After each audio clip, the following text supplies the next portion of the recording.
When this dad saw an alligator stalking his 4-year-old, he knew he had to act fast. Hey lovely people, I'm Scott Leffler from Wonder Earth.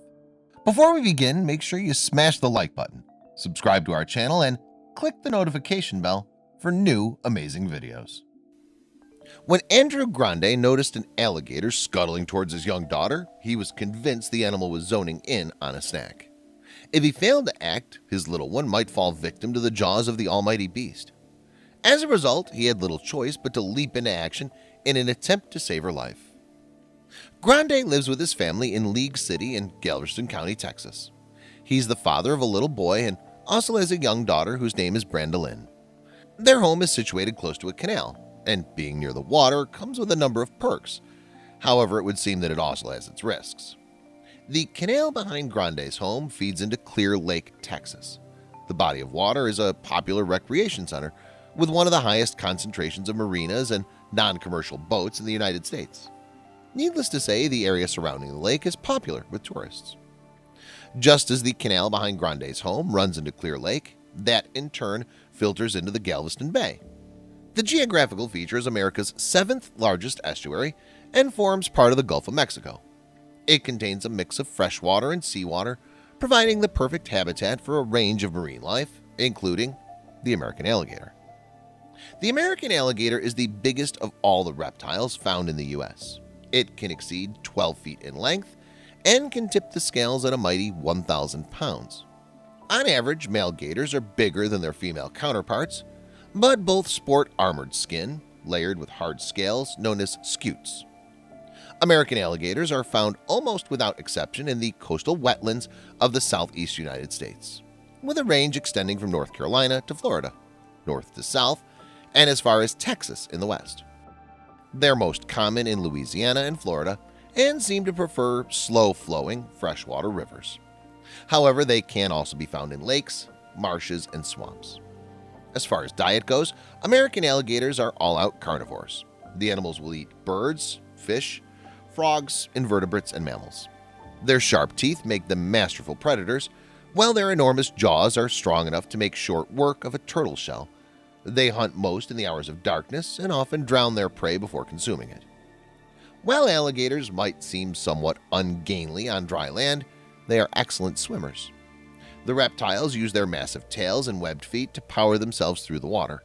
However, when motionless, they can often resemble floating logs, bobbing along on the surface. As cold-blooded animals, alligators depend on the environment around them to keep warm. As a result, they often sunbathe or dig holes in the mud as shelter. These hideaways can also take the form of tunnels, some of which have been known to be 65 feet long. Furthermore, when temperatures dip below a certain level, the reptiles become dormant. Usually, American alligators first breed at about 10 to 12 years old.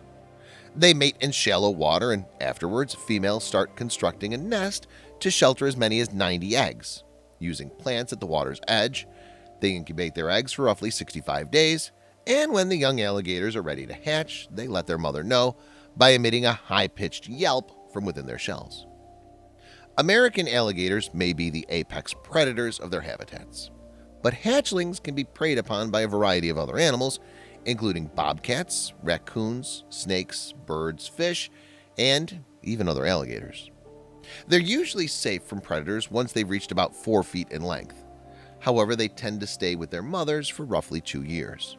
If they survive into adulthood, the average lifespan for an American alligator in the wild is 35 to 50 years.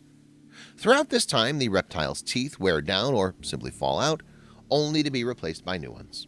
In fact, one single alligator can get through an impressive 3,000 teeth across the course of his life. Looking at the American alligator, it's hard to miss the reptile's prehistoric physical characteristics. Their armored bodies, muscular jaws, and hefty tails are reminiscent of the distant past. Indeed, according to scientists, the species is over 150 million years old. That means that they managed to survive the extinction event 65 million years ago, when dinosaurs were wiped out. Despite their evolutionary hardiness, however, the American alligator has nonetheless faced threats to its existence in recent years. In 1967, it was declared endangered and was even at the risk of disappearing altogether. However, in the intervening decades, the reptile's population recovered. There are roughly 1 million living in the wild today, with that number still growing. As a result, while not completely safe, the species is at least now classified as being of least concern. Nevertheless, American alligators are still threatened by the loss of their habitat. Considering a keystone species in the southeast United States, the burrows they use for shelter and nesting fill with water once the reptiles vacate them. These defunct hideaways are then used by other species who use them to drink from and as places to breed. Without alligators, the wider ecosystem would suffer. American alligators are related to the American crocodile, though the latter is rarer, with only a few thousand to be found in the southern edge of Florida. The most obvious difference between alligators and crocodiles is the shape of their snouts. The alligators is round and wide, while the crocodiles is thin and elongated. Moreover, crocodiles sport two visible protruding gnashers even when their mouths are shut. Though they're clearly fascinating creatures, alligators have earned a fearsome reputation among humans.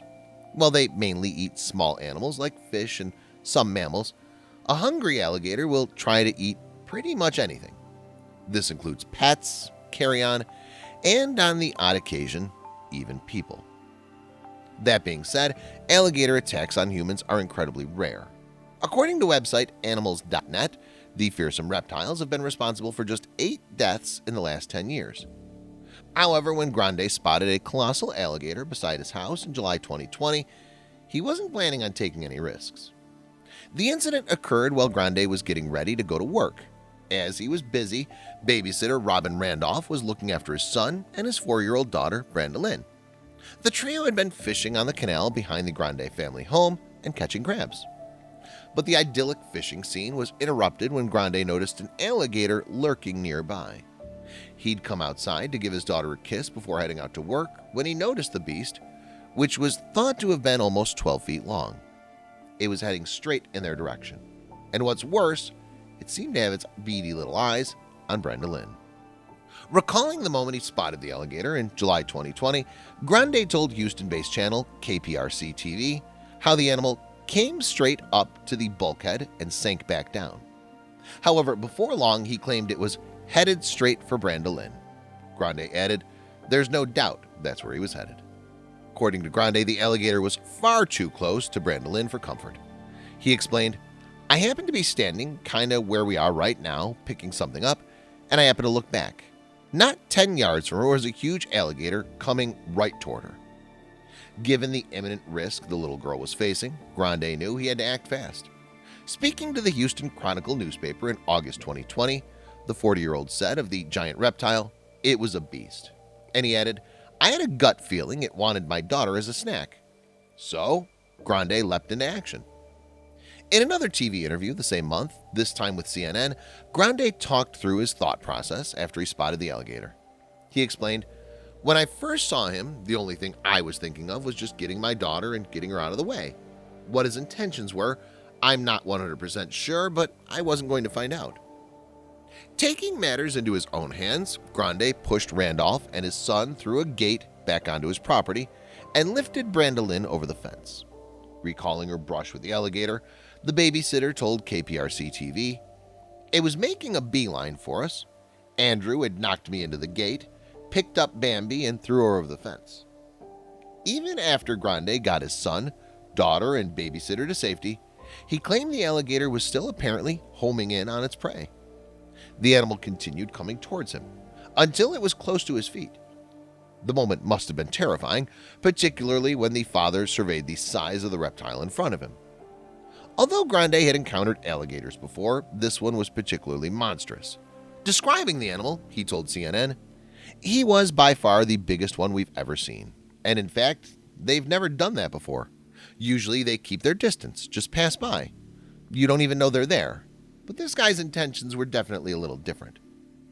Even within the confines of his property, Grande still feared for the safety of his family. Speaking about the alligator to CNN, he explained, "He was just so big that if he had jumped out, he would have broken the fence. He was just that heavy." However, after the father rescued his kids, the animal appeared to lose interest in pursuing them. Following the close shave with Grande's children, the alligator retreated back into the water. However, it would seem that the animal had not given up hope of munching on a snack. Apparently, when Brandolin went outside again 15 minutes after the beast had first disappeared, it reared its fearsome head once more. For a terrifying period, the alligator would retreat to the water before returning to Grande's property. It did this several times, and the father later revealed this lasted for at least 20 to 30 minutes. So after presumably feeling terrorized on his own property by the predator, Grande decided to call for backup. As Grande described it, it was almost as if the reptile was trying to psych him out. He told the Houston Chronicle, "Alligators are common in this area, but this was different. They never come at us like that. It kept going up and down. It would look straight at me. It seemed like it was playing a game." Given that the alligator was lurking by his property and seemingly preying on his family, Grande called a game warden. 2 wardens later arrived on the scene, accompanied by a professional alligator wrangler and his wife. Grande was also pulled in to help catch the animal, as was a nearby pool guy. Following gator hunter Thomas Reynolds' lead, the group was able to overcome the beast. Grande told the Houston Chronicle, "As he was getting the noose ready for the alligator, it came towards him. The gator took a chomp at the noose and was caught. But their work was not over yet. As Grande put it, then the battle began. Having spent half an hour snaring the alligator, the team then had to wrestle it out of the canal. They used rope, catch poles, and slabs of plywood to heave the animal out of the water and transfer it to a nearby truck. Grande revealed it was 3 hours to get the gator out of the water because it was so big and powerful. It kept flipping and flopping and turning. According to the game warden, Grande's run-in with the alligator was quite unusual because creatures usually keep away from people. When the animals display the kind of aggressive behavior that Tex and Dad experienced, apparently it's often because they've been fed by humans. And once the reptiles realize that people can provide them with food, they can no longer live in the wild. With that in mind, the alligator Grande had encountered was moved to Gator Country in Beaumont. The self-proclaimed adventure park cum sanctuary claims to be the biggest of its kind in southeast Texas. It's home to 450 reptiles, as well as a number of mammals. The facility works alongside state authorities and is the only sanctuary for so-called nuisance alligators in Texas. So, Gator Country was seemingly the ideal place for the beast Grande had come up against. At least, he seemed to think it was. The dad told the Houston Chronicle they were happy to have the alligator because they lost all theirs during Hurricane Harvey. I was happy to have it out of my backyard. With the alligator in its new home, Grande and his family were finally safe from its advances. And despite her close-up encounter with the apex predator, little Brandolin seemed unperturbed by the encounter. When asked to give her thoughts on the incident in an interview with KPRC-TV, she simply seemed excited about how big the beast was. So, as they say, all's well that ends well. The alligator from the incident was given a second chance at Gator Country, where he'll presumably live out the rest of his days. Meanwhile, Grande and his kids can go back to fishing in the canal at the back of their home, if they so desire. However, the story doesn't quite end there. That's because Grande is hoping to take his kids to Gator Country to visit their old foe. He said that the sanctuary was a good place and commented that they were happy to have the fearsome reptile. Referring to the animal, Grande added, "We look forward to visiting him one day."